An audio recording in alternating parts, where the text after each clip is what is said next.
Good evening, welcome to Left, Right and Centre. I'm Vishnu Shom. On the programme tonight, the Prime Minister unveils a hologram of Netaji Subhas Chandra Bose. Is the government usurping Netaji's legacy, or is this honouring one of India's great heroes, one of our great sons?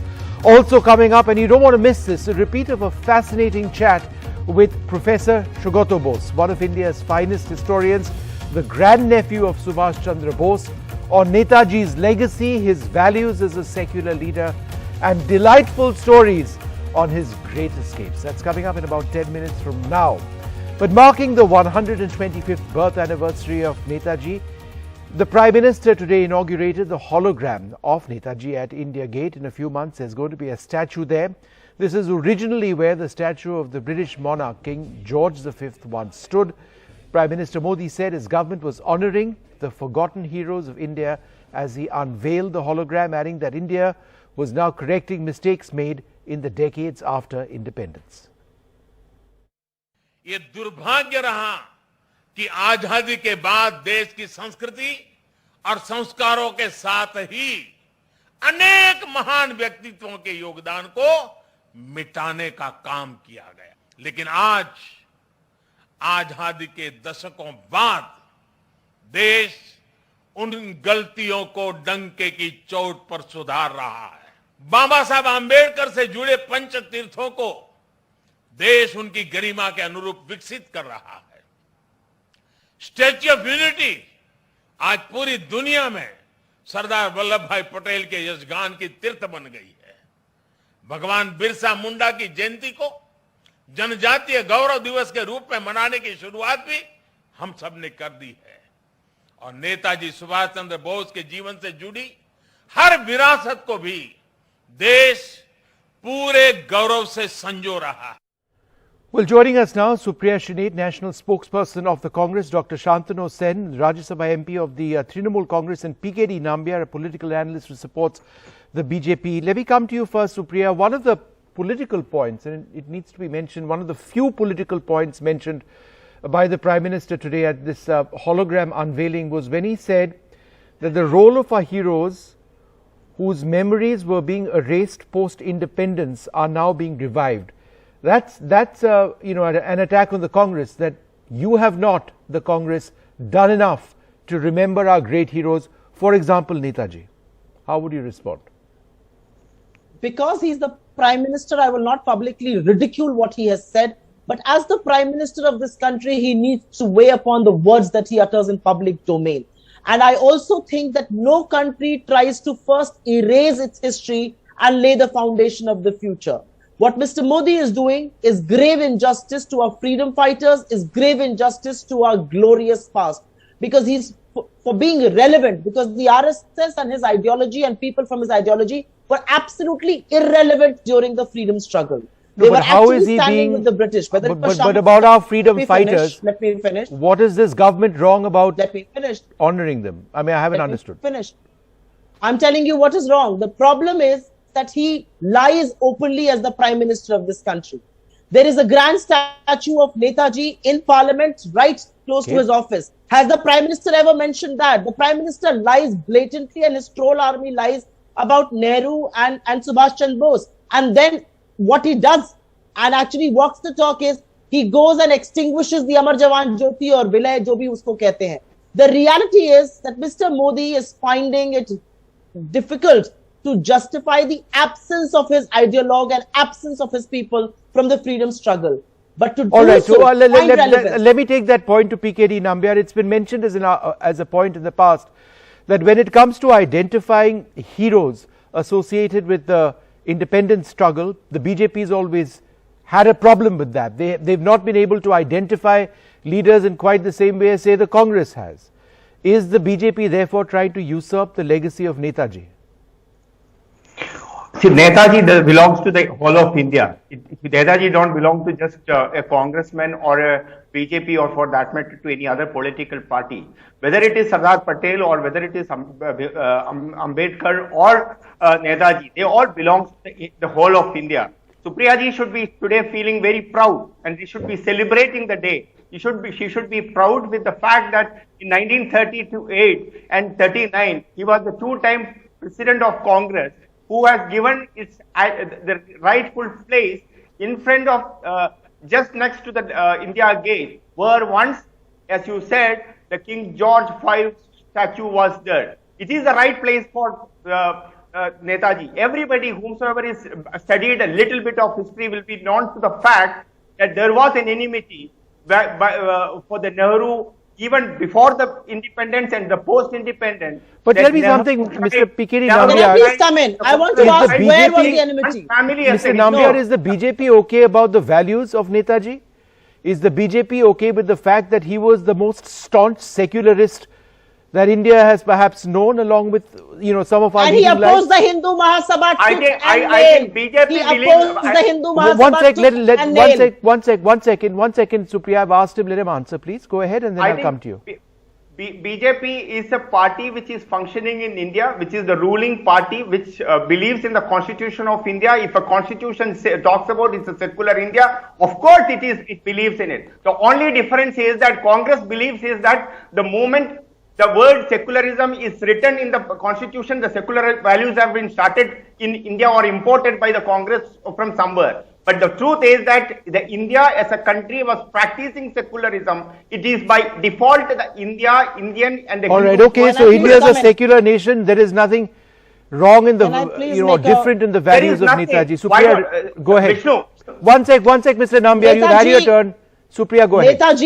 Netaji during his lifetime opposed the Hindu Mahasabha and its sectarian view of this world through religion, tooth and nail. So first stand for his values. Look at what his daughter says. It's all right to put a statue, but stand for the secular values that Netaji stood for. And please do not try and usurp Sardar Patel's values as well, or his legacy, because Sardar Patel was the one who banned the RSS after Godse assassinated Mahatma Gandhi. I also want to bring one very important fact in less than 10 seconds, and then you can move on from this is, this whole attempt to whitewash history, to change history, to say enmity between Netaji Subhas Chandra Bose and Nehru. This is criminal. Please stop doing that, because the reality is in 1928, Netaji and Nehruji stood together for Pur Swaraj. Nehru actually defied his father's own report, and they were not on talking terms because Nehruji and Subhas Chandra Bose stood together for that. The reality is when Netaji became the president of the Congress in 1938, he set up a planning committee and made Nehru the president of that committee.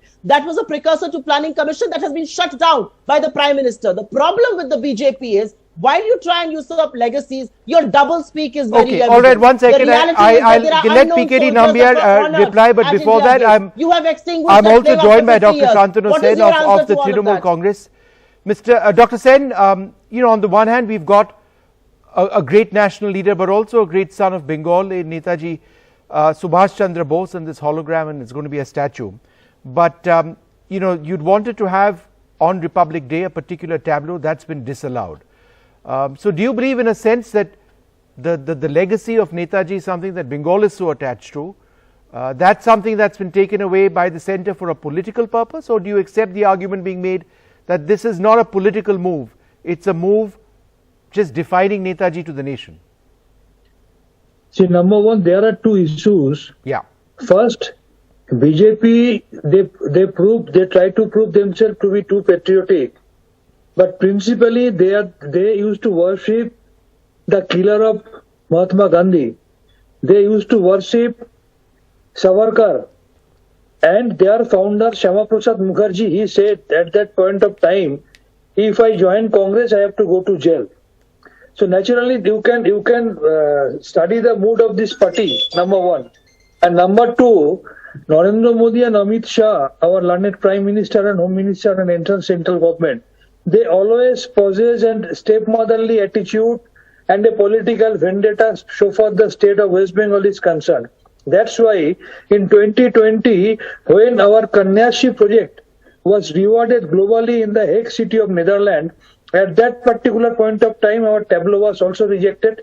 Now, when you are celebrating Azadi Ka Amrit Mahotsav for 75th year of independence, when you are in a mood to celebrate 125th year of Netaji's birthday, you are categorically rejecting the tableau given by West Bengal, which was... Okay, so there's been an explanation that Rajnath Singh is actually given to that. By showing a lame excuse. Okay, all right, Dr. Sen, 1 second. PKD Nambiar answered the question on the tableau, but what Supriya was also mentioning, and I have a quote on Subhash Chandra Bose on the Hindu Mahasabha, where he said, by taking advantage of religion and desecrating it, the Hindu Mahasabha has entered the arena of politics. It's the duty of all Hindus to condemn it. Is the BJP okay with these views? Before that, I wanted to actually answer the points what Supriya ji said. Otherwise, it will be wrong to.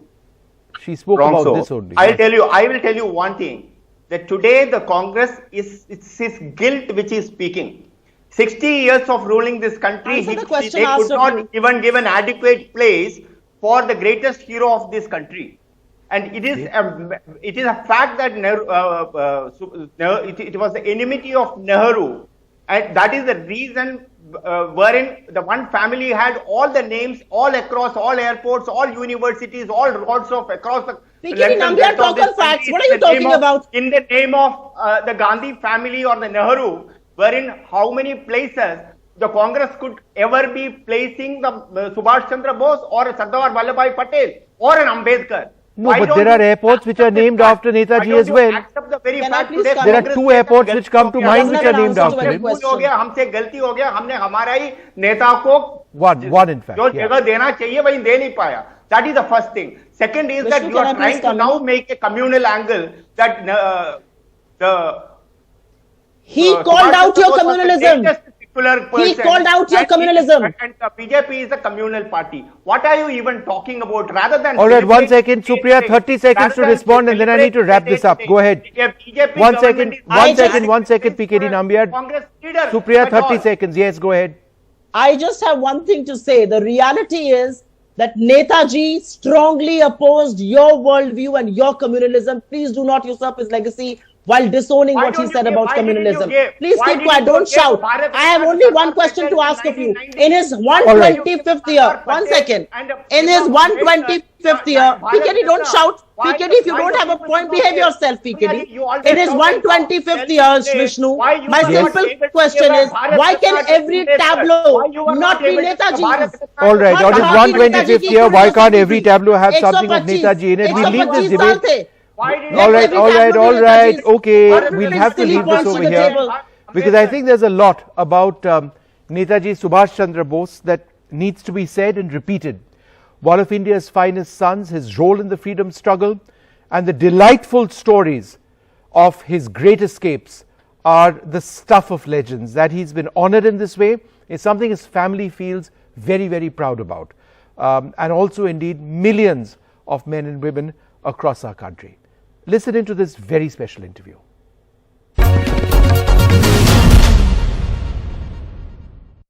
Well, joining us now, a very, very special guest, Professor Sugato Bose, one of India's finest historians. He's been a Trinamool MP. He's the grandnephew of Subhash Chandra Bose, grandson of the nationalist Sharat Chandra Bose. Thank you very much for being with us. Good to talk to you, Vishnu. It is a lovely hologram. It will be replaced soon. But are you satisfied at the installation? Do you believe it's something that needed to be done for India in remembering one of our greatest sons? I think it needed to be done for India and India's new generation so that they can seek inspiration from the life and work of Netaji Subhas Chandra Bose. A statue of Netaji at a very prominent place in New Delhi is very appropriate.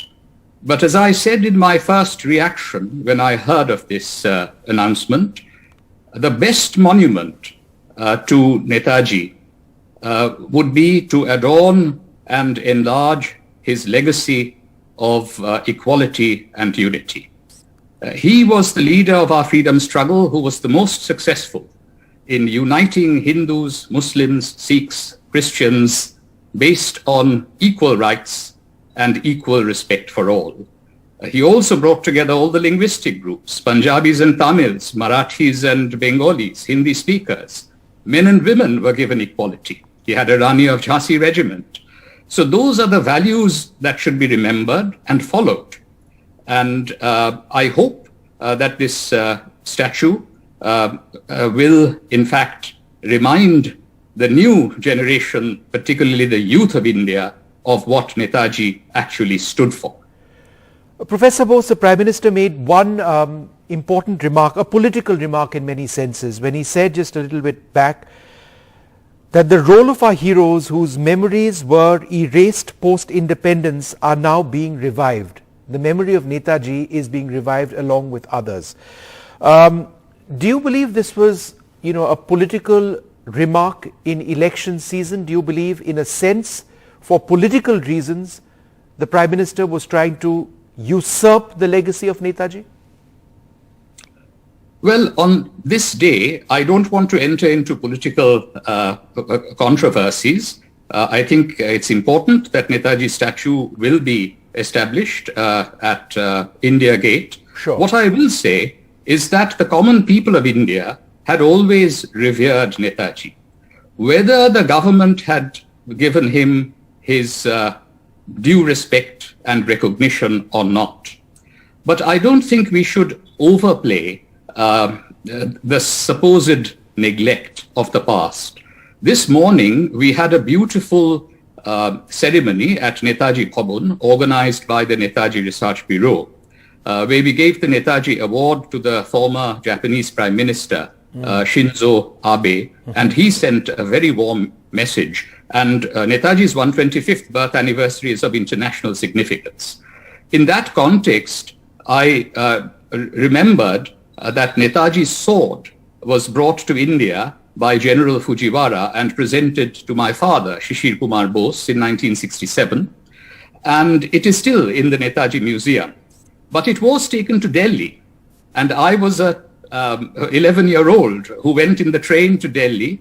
And it was in the Red Fort, the Diwani arm, that the then President Zakir Hussain, Vice President V.V. Giri, Prime Minister Indira Gandhi received the sword and made very moving speeches and gave tributes. And as a child, I remember I watched with wonder the crowds that gathered at Patna Station and Allahabad and Kanpur and Ghaziabad and even small wayside stations, thousands and thousands of people, just to pay tribute to Netaji's sword. And in Delhi, there was a gigantic procession from the station to the Red Fort, and people were on treetops and balconies, showering flowers and so on. So that was the kind of fervor that Netaji has evoked. Yeah. And I think that, this was a kind of respect that was shown even at that time. And I clearly remember that even though Indira Gandhi was the Prime Minister, even Deen Dayal Upadhyay was present at the Red Fort in 1967, as were MPs who were close friends of Netaji, C.C. Desai, who was his Cambridge fellow student, Hari Vishnu Kamath, who was his close associate, and they made remarkable speeches in tribute to Netaji. Professor Bose, I noticed that there's the car behind you. Was that the car that Netaji escaped in? Tell us that story very briefly. Yes, this is the car that was registered in my father's name. It is the Wanderer, which is one of the four circles of the Audi brand. It's a 1937 car. It still moves. And it was in this car that my father, Shishir Kumar Bose, drove his uncle from Calcutta to Gomo. They set out on the night of 16th-17th January from Calcutta. Then next day, the 17th, he was kept hidden in a place called Barari near Dhanbad. And when night fell again, my father drove him in this car to Gomo station. Let's have a full frame shot of the car. Go ahead, sir, with the story, sir. Go ahead. Yes. Well, you see, Netaji was nothing except full of stories. The stories were of entire generations. This was one of my favorite ones. Go ahead. Yes. If I may add to the story, he was received, of course, by Mian Akbar Shah in Peshawar. He went by the Delhi Kalka Mail and then the Frontier Mail to Peshawar. And interestingly, my father had met Mian Akbar Shah in December 1940, and they did purchases together for Netaji's disguise as Muhammad Ziauddin, an upcountry Muslim gentleman traveling on business. That was the story to be told on the train when he was traveling alone.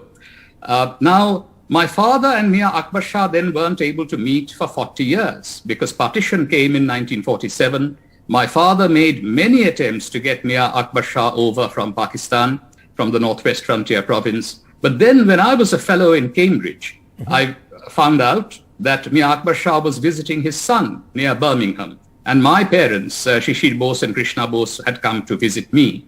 So I took them in my car from Cambridge to Birmingham. And after more than 40 years, Shishir Kumar Bose and Mia Akbar Shah embraced each other.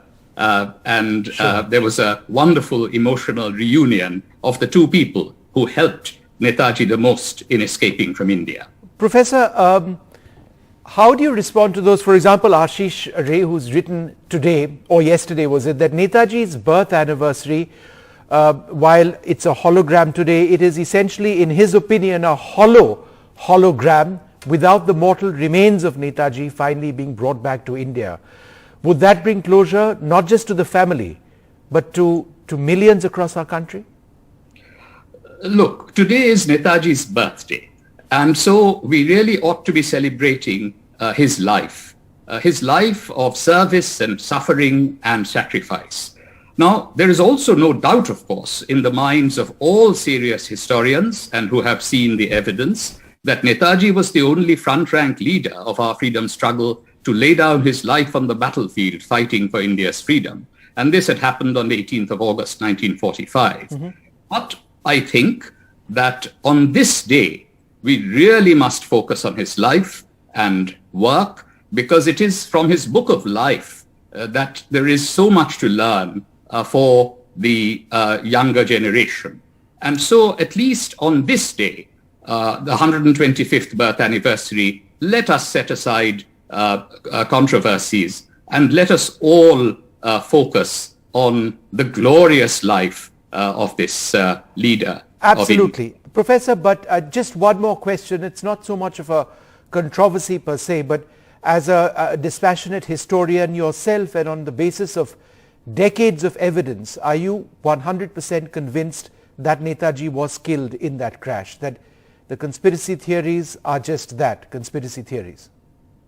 I'm 100% convinced, based on overwhelming eyewitness testimony, that Netaji met his mortal end on 18th August of 1945, but in a much deeper sense, he is a deathless hero. And we also, must recognize that. And today, as I said, we really must remember him for the way in which he brought all religious communities together, all linguistic groups together, gave men and women equal status and rights. That's the way to honor Netaji Subhas Chandra Bose today, not just in statues of gold or granite or hologram, but the best monument that we can build for him is to simply adorn his legacy, just do away with all of the hate speeches that are coming from certain platforms today, condemn those kinds of developments that are hurting our nation, and instead try to rebuild the kind of India that was very much Netaji's dream. Professor Bose, a final question, and let's end this interview with another story. Could you tell us the story of Netaji on the submarine as he made another great escape of his? Oh, yes. So Netaji, of course, had escaped to Europe via Moscow to Berlin, but then he had to come to Asia, and he took a 90-day submarine voyage from early February until early May. And it included transfer in a rubber dinghy from a German to a Japanese submarine, the only successful transfer of that kind in the middle of the Second World War. Abid Hassan told me a wonderful story, his sole Indian companion on that submarine voyage. He said that Netaji had been dictating a speech to him when, in fact, their submarine was rammed by a British ship, and because they hadn't been able to dive quickly enough. And a little later, Abid Hassan said that he heard Netaji saying, "I have dictated this point twice to you and you haven't taken it down. And after that, apparently, the German commander of the submarine, Mussenberg, announced on the submarine radio to his crew that you must remain as unflappable as the Indian leader and his aide when under enemy threat. And so Abid Hassan said that he had dictated, for example, a speech that he would give to the Rani of Jhansi regiment of his dreams. Right. The women's regiment hadn't been formed, but he was planning for it in the submarine and preparing a speech to give when the regiment would be formed. I think Netaji would be proud of where we are heading with women in our armed forces today after so many decades. I think he'd be very proud indeed. He was a pioneer in that respect. Yes, of course. Thank you, sir, very much for being with us. It's been a delightful conversation. Thank you. Thank you very much.